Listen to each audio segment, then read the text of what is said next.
జై అమరావతి, జై అమరావతి. ఎందుకంటే చాలా ముఖ్యమైన రోజు. అమరావతి గెజెట్గా ఏదైతే పార్లమెంట్లో పాస్ అయిన తర్వాత గెజెట్గా వచ్చిన తర్వాత పెట్టిన మొట్టమొదటి మీటింగ్కి మన అధినాయకులు, మనందరికి కూడా దైవ స్వరూపులు చంద్రబాబు నాయుడు గారు రావటం, మరి ఈ రోజున మీ అందరి సమస్యలు తెలుసుకుని పరిష్కరించడం కోసమే కాకుండా రాబోయే రోజుల్లో ఎలా మీ అందరి భవిష్యత్తుని తీర్చిదిద్దబోతా ఉన్నారో అది చెప్పడం కోసం రావడం జరిగింది. ముఖ్యంగా మిత్రులారా, అక్క చెల్లెలారా, మా అన్నదమ్ములారా, కుటుంబ సభ్యులారా, అమరావతి గురించి ఎందుకు ఇవాళ నేను ముందుగా మాట్లాడుతూ ఉన్నానంటే మీ అందరి ఆశీస్సులతో ఇక్కడ శాసనసభ్యులు అయ్యాను. చంద్రబాబు నాయుడు గారి ఆశీస్సులతో ఒక మంచి మంత్రి పదవిగా ఉన్నాను, రెవెన్యూ మంత్రిగా ఉన్నాను. తప్పకుండా వారి చెప్పిన ప్రతి ఒక్క అంశంలో కూడా క్షేత్రస్థాయిలో ఎలాంటి తప్పు జరగకుండా చేసే లక్ష్యంతో మేము మా టీం పనిచేస్తూ ఉన్నాం. కానీ ఈరోజు అమరావతి మనం చాలా మాట్లాడుకోవాల్సిన అవసరం. ప్రపంచంలో ఉన్న ప్రతి ఒక్క తెలుగువాడు కాంక్షించినటువంటి క్యాపిటల్, దేవతలు నివసించినటువంటి క్యాపిటల్. అలాగే ఈ దేశంలో 50 పార్టీలు ఉంటే 50 పార్టీలు మనకి సపోర్ట్ చేస్తే ఒక్క తుగ్లక్ పార్టీ మాత్రం ఇక్కడ ఉన్నటువంటి పార్టీ మనకు సపోర్ట్ చేయలేదు. ఇది సమంజసమా అని అడుగుతా ఉన్నాను. మనం మాట్లాడుకోవాల్సిన అవసరం ఉంది అని చెప్తా ఉన్నాను నేను. మీకు గుర్తుంది, ఎప్పుడైతే అమరావతి రైతులు అరసవెల్లి ప్రయాణం అయ్యారో ఇదే మండలం నుంచి, ఇదే బట్టిపోలు మండలం నుంచి మనకు ఆటంకాలు కలిగించారు. దీని తర్వాత మా రేపల్లలో విపరీతంగా కట్అవుట్లు పెట్టి ఆటంకం కలిగించారు. కానీ మీరందరూ వాళ్ళకి స్వాగతం పలికి, వాళ్ళ కాళ్ళకి పారాన్ని కప్పి, వాళ్ళకి పసుపు నీళ్లు చల్లి, ఎంతో ఘనంగా పూలు చల్లి మీరు స్వాగతం పలికారు. నిజంగా మీ అందరికీ కూడా శిరస్సు ఉంచి నమస్కారం తెలియజేస్తా ఉన్నాను. మీ అందరి కృషి, ఒక నాయకుడు ఒక యాక్షన్ ఈరోజు ఇది సాధనమైంది. ఇవన్నీ కూడా ఆయన కోసమో నా కోసమో కాదు, మీ అందరికీ మంచి బంగారు భవిష్యత్తు ఇవ్వాలి అని చెప్పే లక్ష్యంతోనే. అలాగే ఈ తుగ్గులకు ఎవరైతే పరిపాలించారో 2019-24లో అతని యొక్క ఆ క్రూరత్వం, మీ పట్ల ఉన్న ద్వేషాన్ని కూడా మీరు చర్చించాల్సిన అవసరం ఉంది అని చెప్పేసి కూడా తెలియజేసుకుంటూ, మరి ముఖ్యంగా ఈరోజు మీ భూమి మీ హక్కు ఒక అద్భుతమైన కార్యక్రమం.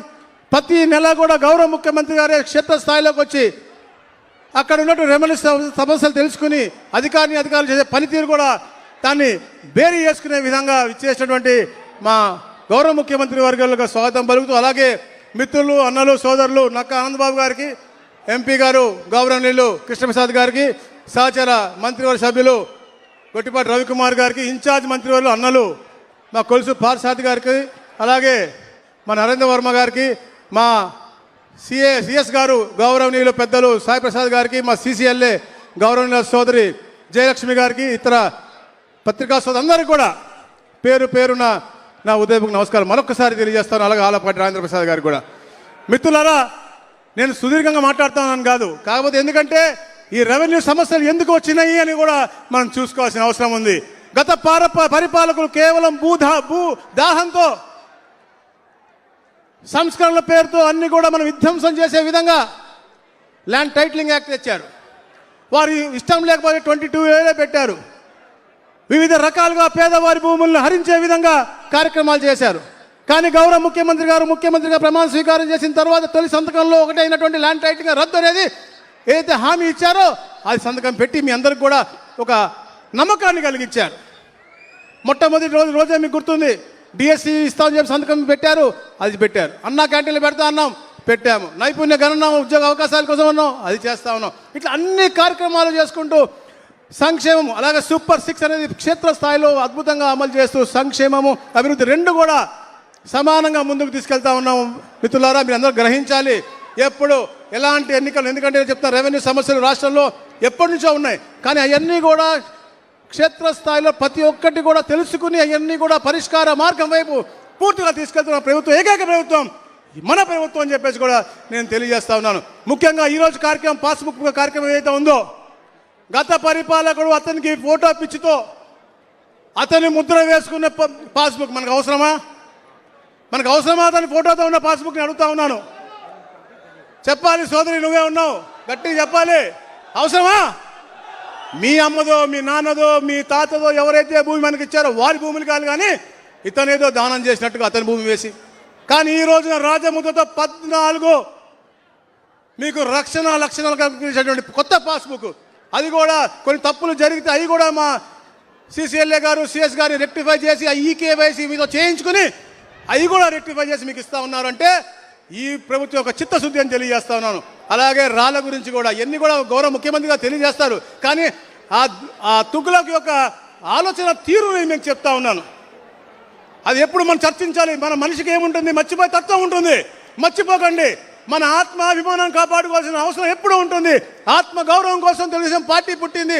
ఆత్మాభిమానం కోసం మనందరం ఎప్పుడు దానికి అండగా ఉండాలి. మన ఆత్మాభిమానం కాపాడుకోవాలంటే ఏ ఎన్నికొచ్చినా ఈ కూటమి ప్రభుత్వాన్ని గెలిపించాలి. చంద్రబాబు నాయుడు గారి దాన్ని ఎప్పుడు బలోపేతం చేయాలి.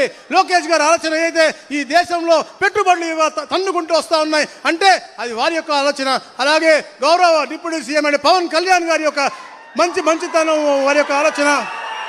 కేంద్రం నుంచి కూడా మోడీ గారి ఆశీస్సులు, ఇట్లా ఇవన్నీ కూడా మీరు బేరు చేసుకుని ఎప్పుడు ఇక్కడ మా ఆనందనని మా ఎంపీ గారిని, అలాగే రాష్ట్రంలో ఎక్కడ ఏ ఎలక్షన్ జరిగినా కూడా ఆ తుగ్లక్ పార్టీని భూస్థాపితం చేయాల్సిన అవసరం ఉందని చెప్పేసి మరీ తెలియజేసుకుంటూ జై అమరావతి. ఈ మీ అరుపు ఢిల్లీలో మనకు సపోర్ట్ చేసిన ప్రతి ఒక్కరికి కూడా థ్యాంక్స్ గా వెళ్ళాలి. జై Amaravati. Thank you India for giving peoples capital Amaravati. Thank you.